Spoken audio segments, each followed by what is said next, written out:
Olá pessoal, professor Dudu Costa, a história como você gosta. Vamos lá.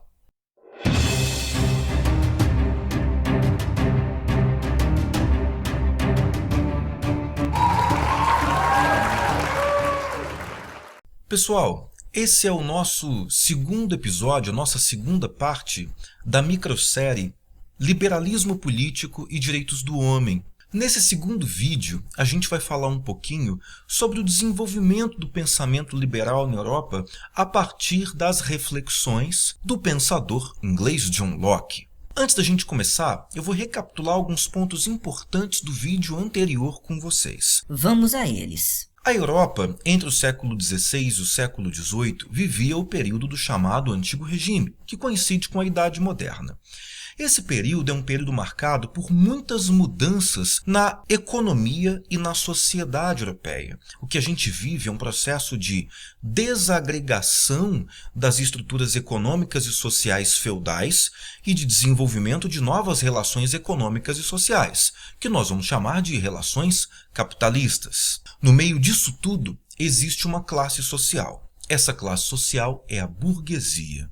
A burguesia é uma camada da sociedade composta aí pelos donos das manufaturas, pelos grandes comerciantes e também por aqueles que lidam com a questão financeira, questão bancária. Essa burguesia, por mais que esteja acumulando recursos econômicos e riquezas por meio da sua atividade, ela não tem participação política, ela não tem privilégios, ela não tem vantagens dentro dessa sociedade.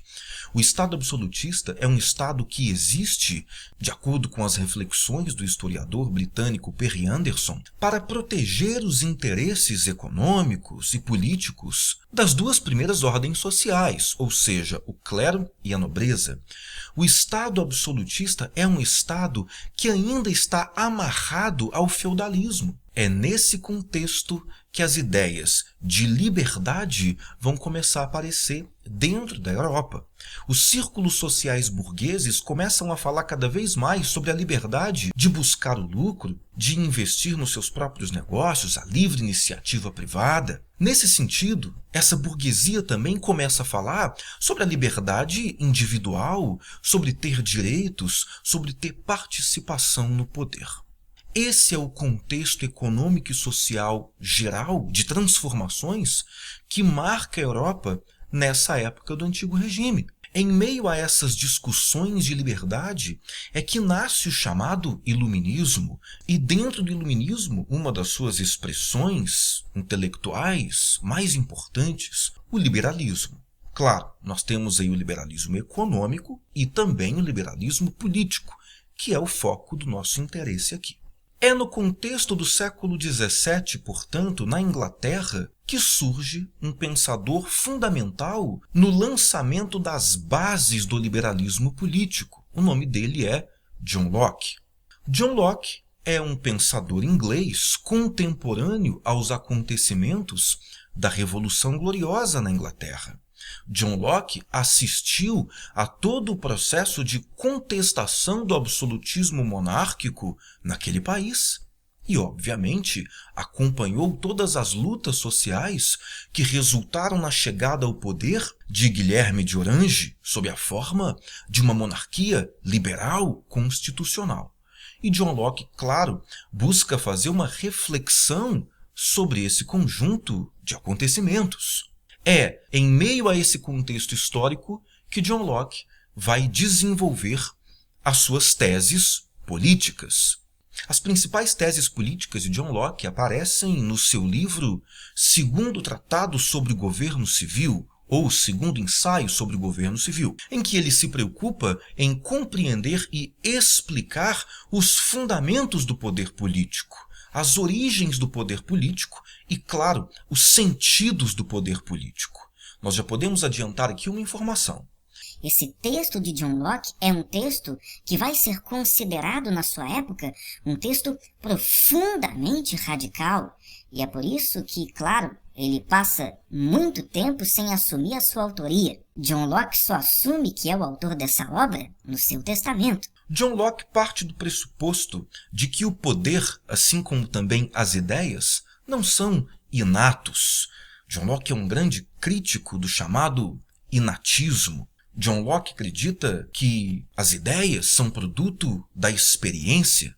Elas não nascem já integradas à alma ou ao espírito humano. Nesse sentido, John Locke busca entender quais são as origens reais do poder do Estado, criticando a ideia de que o poder era inato aos reis, ou seja, de que o poder era uma espécie de dádiva transcendental, de que o poder era concedido aos reis pela vontade divina. Para explicar as origens do poder do Estado e da constituição da sociedade como uma sociedade política, é que John Locke vai fazer a seguinte reflexão. Acompanhe comigo. Para John Locke, antes de se organizar como sociedade política, os homens viviam no chamado estado de natureza, em que, em primeiro lugar, todos eram indivíduos, vivendo, usufruindo de um conjunto de direitos que o Locke entende como direitos naturais. Seriam eles a vida, a liberdade e a propriedade. Nesse estado de natureza, os homens vivem de uma maneira plenamente igual. Todos os indivíduos usufruindo desses direitos. No entanto, o estado de natureza traz algumas inseguranças, alguns inconvenientes para os homens. E é por conta desses inconvenientes e dessas inseguranças que os homens resolvem fazer um pacto, um acordo, um contrato social. Esse contrato social é que vai instituir o governo, o poder do Estado. Ou seja, os homens abrem mão do estado de natureza para que exista uma sociedade política, um Estado, um governo. Qual seria a intenção dos homens ao celebrarem um contrato social e criarem um governo? A sua intenção é que esse governo garanta a preservação dos direitos naturais dos homens, como a vida, a liberdade e a propriedade. John Locke afirma também que se esse governo violar os direitos naturais dos homens, se comportar de maneira tirânica, esse governo deve ser abolido por meio de uma insurreição, de uma rebelião. E aqui está um ponto muito importante. Por que John Locke afirma isso? Porque para John Locke, a razão de ser do Estado, o sentido da existência do Estado, é garantir a preservação dos direitos naturais dos homens. Preservar os direitos que os homens possuíam em seu estado de natureza.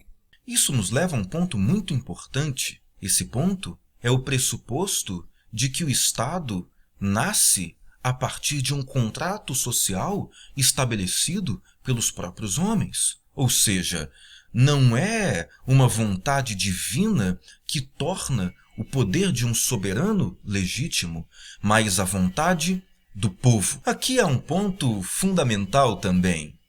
Quando John Locke fala em povo, ele não está se referindo a todo o conjunto da sociedade, a todos os grupos sociais, a todas as classes.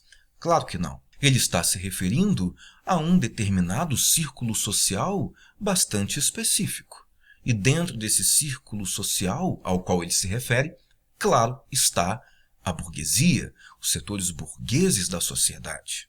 Essa é a razão pela qual o pensamento de John Locke é um pensamento que dialoga intimamente com os anseios de liberdade da burguesia. Essa burguesia não vê legitimidade num rei que diz governar em nome da vontade divina, que diz que o seu poder parte da vontade de Deus. Essa burguesia que se vê como o povo entende que o poder de um soberano deve nascer de quem? Desse povo. No próximo vídeo, a gente vai explorar um pouquinho sobre como que essas ideias do John Locke foram fundamentais em várias transformações históricas no final do século XVIII, como, por exemplo, no processo de independência dos Estados Unidos da América, assim como também da própria Revolução Francesa, já que o pensamento de John Locke vai influenciar um conjunto de pensadores liberais e iluministas na França. Muito obrigado pela sua atenção e nos vemos no próximo vídeo.